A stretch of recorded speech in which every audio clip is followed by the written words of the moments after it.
پھر تبدیلی شروع ہوتی ہے۔ احساس ضیاء مسلمان کو ہو رہا ہے، سٹارٹ ہو گیا ہے۔ اسے یہ پتہ لگ گیا ہے کہ میں گھاٹے میں ہوں، میں پھنسا ہوا ہوں، میں اللہ کی گرفت میں ہوں، یہ اس کو پتہ لگ گیا۔ تو یہ تو ہونا ہی ہونا ہے، تبدیلی آئے گی۔ بہت سے بزرگوں سے یہ بات منسوب ہے کہ پاکستان کو اقوام عالم میں بڑا خاص مقام حاصل ہے، اور نہیں ہوگا، اور ہم سنتے بھی آئے ہیں بچپن سے ہی، لیکن یہ جو حالات ہیں یہ تو دن بدن خراب ہوتے جا رہے ہیں، تو کیا ہمیں وہ مقام حاصل ہو پائے گا؟ مقام حاصل ہونے کی بات تو اس طرح ہی ہے جیسے میں یہ کہوں کہ میں محسن سے گفتگو کر رہا ہوں، اتنا یقینی ہے۔ کیوں؟ اسلام کی نشات ثانیہ ہونی ہے۔ پوری دنیا میں دو ملک ہیں جو مذہب کی بنیاد پہ کھڑے ہوئے، ایک اسرائیل ہے اور ایک کا نام پاکستان ہے۔ اسرائیل باطل مذہب ہے، انہوں نے اپنے نبیوں کو خدا بنایا، نبیوں کو قتل کیا۔ یقیناً آخری کامیابی ان کی نہیں ہے، آخری کامیابی آپ ہی کی ہے۔ آپ کو اب اللہ جو ہے وہ تبدیلی کی طرف لا رہا ہے۔ ابھی آپ کے جو سوچیں ہیں نا، کیونکہ انسان کی اسٹیجز ہوتی ہیں تین۔ پہلے سوچ چینج ہوتی ہے، اس سوچ کے تحت پھر ارادہ بدلتا ہے، اس ارادے کے تحت پھر عمل ہوتا ہے۔ ابھی ہم ارادے کی پوزیشن میں آ گئے ہیں، سوچ ہماری بدل۔ ابھی آپ دیکھیں بنگلہ دیش میں کیا ہوا، انڈیا سوچ سکتا تھا؟ بالکل نہیں، جی بالکل نہیں، ایون بنگالی بھی نہیں سوچ رہے تھے، نہیں سوچ سکتے تھے نا۔ آپ کے ہاں اس سے زیادہ ہوگا دین کا معاملہ، اور یہاں دین پھیلے گا، اور کیونکہ نشات ثانیہ جو ہے اسلام کی وہ لکھی ہوئی ہے، اس خطے کے ساتھ جڑی ہوئی ہے۔ اس میں شیخ عبدالقادر جیلانی کی بھی باتیں ہیں، صوفی برکت صاحب کے بھی حوالے ہیں، اور سب سے بڑھ کے بڑے امام سرکار کے حوالہ جات تحریری شکل میں ان کے ملفوظے موجود ہیں۔ جو سب سے امپارٹنٹ یہ تھا کہ میری قبر کے گردا گرد ایک شہر تعمیر ہوگا جس کا نام اسلام پہ رکھا جائے گا، اور جو اسلام کی نشات ثانیہ کا مرکز ہوگا۔ تو آدھا کام تو ہو چکا ہے، وہ شہر تو بن گیا، اب اسٹیٹ بننی ہے۔ اسٹیٹ بننے سے پہلے ایک چیز سمجھ لیں آپ، اگر ہم نجس لوگ ہیں اپنے اخلاق میں، اپنے کریکٹر میں، دین کے معاملے میں، تو کیا ہمیں اللہ یہ موقع دے گا؟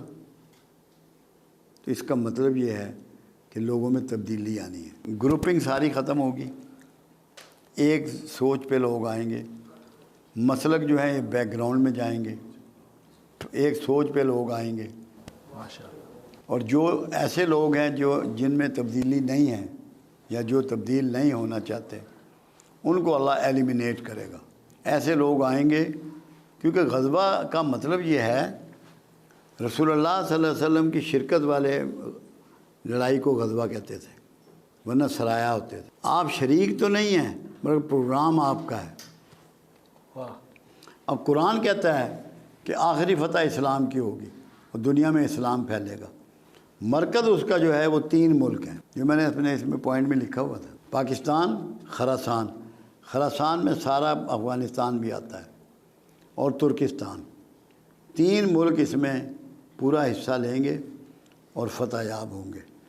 اسرائیل کے نابود ہونے کا، بنو اسرائیل کے وقت قریب ہے۔ کہ سب سے پہلے یہ ہے کہ رسول اللہ صلی اللہ علیہ وسلم کا ایک فرمان مبارک ہے کہ سب سے بہتر زمانہ میرا، اس سے کم بہتر میرے اصحاب کا، اس سے کم بہتر تابعین کا، اس سے کم بہتر تبع تابعین کا، اس سے کم بہتر تبع تابعین کا۔ یہ 5 دور ہیں۔ اس کے بعد چھٹا دور جب شروع ہوگا، یہ دور فتن ہوگا، جو قیامت تک بڑھتا ہی چلا جائے گا۔ دور فتن میں چلنے والے سے کھڑا ہوا، کھڑے ہوئے سے بیٹھا ہوا، بیٹھے ہوئے سے اپنے گھر میں دروازہ اندر سے بند کر لے، وہ محفوظ ہے۔ مگر دور فتن کی جو آپ نے تفصیلات بیان فرمائی ہیں، احادیث ہیں، ساری ترتیب ہے، مسلم میں ہے، بخاری میں ہے، بلکہ احادیث کا کوئی مجموعہ ایسا نہیں جس میں ان کا ذکر نہ ہو۔ خاص کر اولیاء مقبول جان نے ابھی ایک کتاب تھی حماد بن نعیم کی، وہ چھپوائی، وہ ہے دور فتن پہ، اس میں بھی یہ سارے ذکر موجود ہیں، جس کے مطابق جو میری فیلنگ ہے یا جو میں محسوس کر رہا ہوں، میرے ذہن میں ایک ترتیب اس کی بلٹ ہوئی ہے۔ کہاں سچ ہوتی ہے کہاں نہیں ہوتی، یہ تو مالک کا کام ہے۔ اپنا ارادہ بدل دے، اپنا پروگرام بدل دے، وہ تو مالک ہے۔ پہلے نمبر پہ جو اب واقعہ آپ دیکھیں گے وہ ہوگا ہر میدون کی جنگ، جس کو آر میگاڈون کہتے ہیں، جو ابھی فلسطین میں ہو رہا ہے یہ بڑھے گی۔ اچھا، ہر میدون ایک پہاڑی سلسلہ ہے، وہاں ابھی شروع نہیں ہوئی، جب وہاں ہوگی تو یہ ورلڈ وار ہوگی اور دنیا ساری اس سے تباہ ہوگی، ویسٹ کا تو نشان بھی نہیں بچے گا، اچھا، بہت زیادہ دنیا میں تباہی مچے گی۔ اس کا نام ہے انگلش میں آر میگاڈون، عربی میں اس کو ہر میدون کہتے ہیں۔ یہ پہاڑی ہے ایک، جو میں جلدی دیکھ رہا ہوں جس دور میں آپ اور میں رہ رہے ہیں۔ اس کے بعد ہے خروج دجال، 2 نشانیاں اس کی 3 پوری ہو چکی۔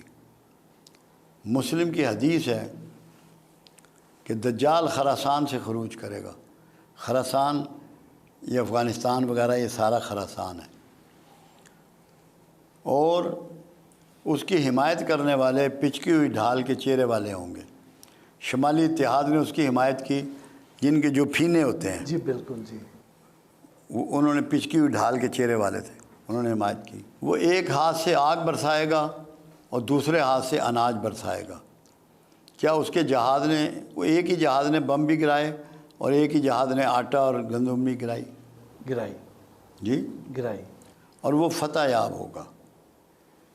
پھر ایک اور علامت بتائی، وہ حیرانگی ہوتی ہے کہ 70,000 اصفہانی یہودی کالی ریشمی چادریں اوڑھنے والے دجال کے ساتھ خروج کریں گے۔